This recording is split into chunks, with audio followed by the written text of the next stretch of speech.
Halo semuanya, pada kesempatan kali ini kita akan belajar subbab 4.4, yaitu tentang keserupaan dan diagonalisasi.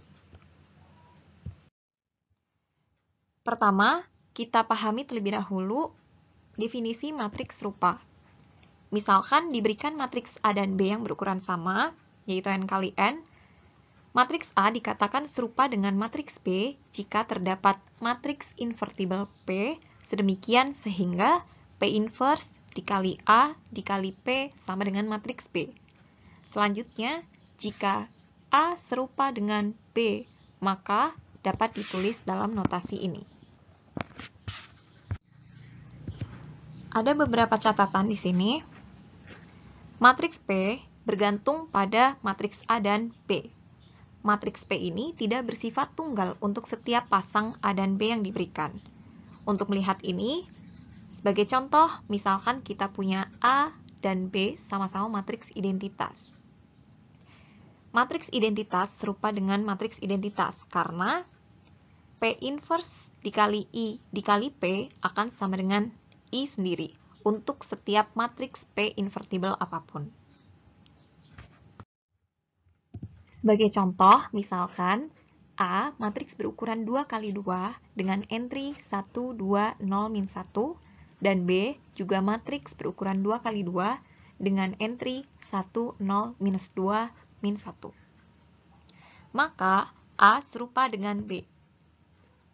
Karena kita dapat menemukan matriks P dengan entry 1, min 1, 1, 1, sehingga memenuhi P inverse dikali A dikali P sama dengan matriks B. Atau bisa kita tuliskan sebagai A dikali P sama dengan P dikali B. Keserupaan matriks merupakan relasi ekivalen, yaitu bersifat reflektif, simetris, dan transitif. Diberikan pada teorema 4.21 berikut. Misalkan, A, B, dan C merupakan matriks berukuran N kali N. Yang pertama, sifat reflektif. Matriks A serupa dengan matriks A sendiri. Sifat kedua, yaitu sifat simetris. Jika A serupa dengan matriks B, maka matriks B juga serupa dengan matriks A. Kemudian sifat ketiga, sifat transitif. Jika A serupa dengan B dan B serupa dengan C, maka matriks A akan serupa dengan matriks C. Kemudian diberikan teorema 4.22. Misalkan A dan B matriks berukuran N kali N, di mana A serupa dengan B. Maka, yang pertama, determinan A sama dengan determinan B. Yang kedua, A invertible jika dan hanya jika B invertible. Yang ketiga, A dan B mempunyai rang yang sama.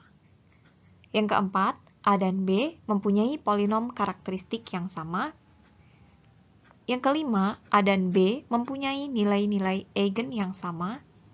Yang keenam, A pangkat M serupa dengan B pangkat M untuk setiap bilangan bulat M tak negatif. Dan yang terakhir, jika A merupakan matriks invertible, maka A pangkat M serupa dengan B pangkat M untuk setiap bilangan bulat M. Teorema 4.22 ini sangat berguna untuk menunjukkan bahwa dua buah matriks tidak serupa, yaitu jika terdapat sifat-sifatnya yang tidak terpenuhi. Sebagai contoh, diberikan dua buah matriks A dan B. Matriks A berukuran 2 kali 2 dengan entry 1, 2, 2, 1, dan matriks B berukuran 2 kali 2 dengan entry 2, 1, 1, 2. Jika kita hitung, determinan matriks A sama dengan minus 3, dan determinan matriks B sama dengan 3. Terlihat bahwa determinan A tidak sama dengan determinan B, sehingga dapat disimpulkan bahwa matriks A dan matriks B tidak serupa. Kemudian, contoh yang kedua, jika A matriks berukuran 2 kali 2 dengan entry 1, 3, 2, 2, dan B matriks dengan entry 1, 1, 3, min 1. Polinomial karakteristik dari matriks A adalah lambda kuadrat minus 3 lambda minus 4. Sedangkan polinomial karakteristik matriks B adalah lambda kuadrat minus 4. Karena polinomial karakteristik matriks A tidak sama dengan polinomial karakteristik dari matriks B, maka dapat disimpulkan bahwa matriks A tidak serupa dengan matriks B. Pada bab 3, kita telah mengenal matriks diagonal, yaitu matriks di mana entry-entry selain entry diagonalnya bernilai 0. Situasi yang terbaik yang mungkin adalah ketika suatu matriks persegi serupa dengan suatu matriks diagonal. Matriks persegi A dapat didiagonalkan jika terdapat matriks diagonal D sedemikian sehingga matriks A serupa dengan matriks D, yakni terdapat matriks persegi invertible P sedemikian sehingga P inverse dikali A dikali P sama dengan D. Sebagai contoh, misalkan matriks A berukuran 2x2 dengan entry 1, 3, 2, 2. Matriks A dapat didiagonalkan karena terdapat matriks invertible P dengan entry 1, 3, 1, minus 2 dan matriks diagonal D dengan entry-entry diagonalnya 4 dan minus 1 sehingga memenuhi P inverse dikali A dikali P sama dengan matriks diagonal D. Atau dapat dituliskan A dikali P sama dengan P dikali D. Pertanyaannya adalah, bagaimana cara kita memperoleh matriks invertible P dan matriks diagonal D? Akan dijelaskan pada teorema selanjutnya. Teorema 4.23. Misalkan A matriks berukuran n kali n, maka A dapat didiagonalkan jika dan hanya jika A mempunyai n buah vektor eigen yang bebas linear.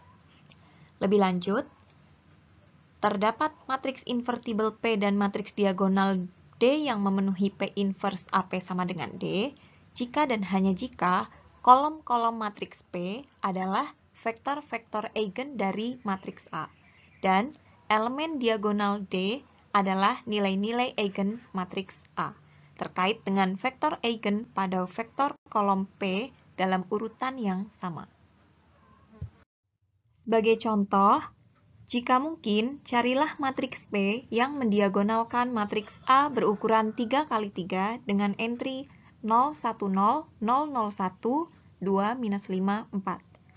Berdasarkan teorema sebelumnya, kolom-kolom matriks P merupakan vektor-vektor eigen dari matriks A. Jadi, pertama kita akan mencari nilai-nilai eigen dari matriks A. Persamaan karakteristik dari matriks A adalah lambda minus 2 dikali lambda minus 1 kuadrat sama dengan 0. Sehingga diperoleh nilai eigen dari matriks A yaitu 2 dan 1.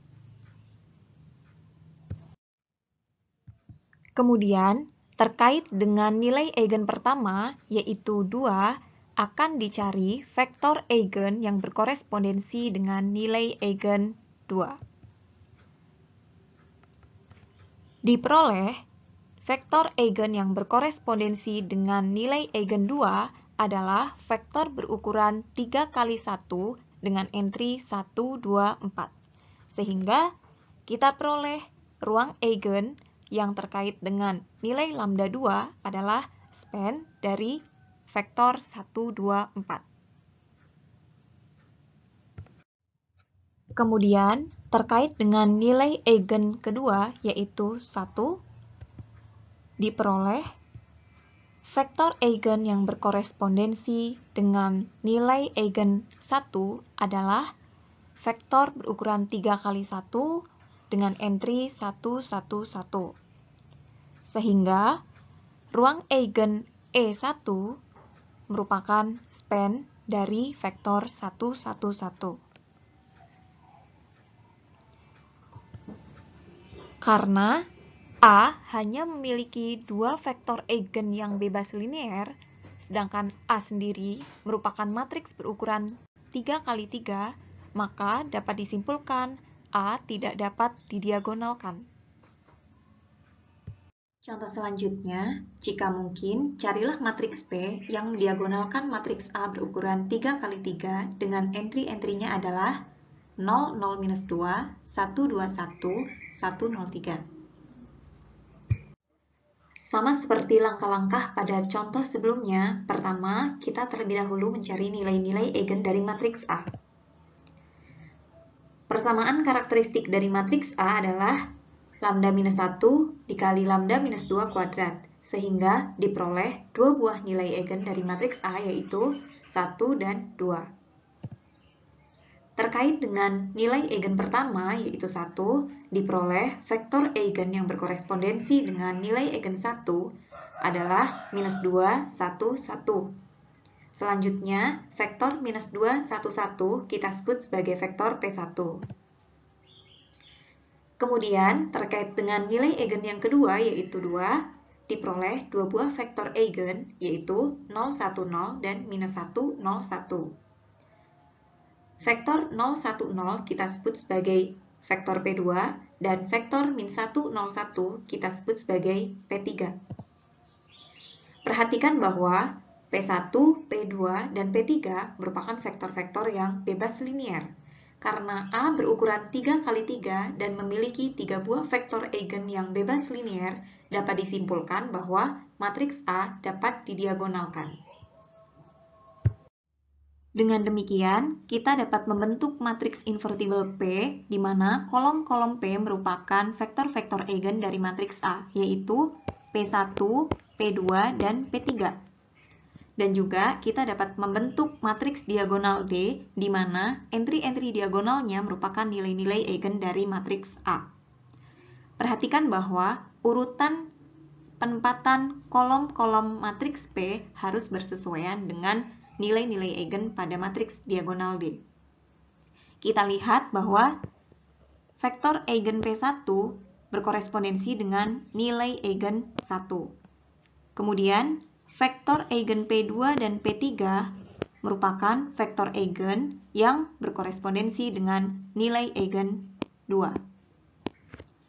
Dengan matriks P tersebut, kita dapat mendiagonalisasi matriks A sehingga P inverse dikali A dikali P sama dengan matriks diagonal D.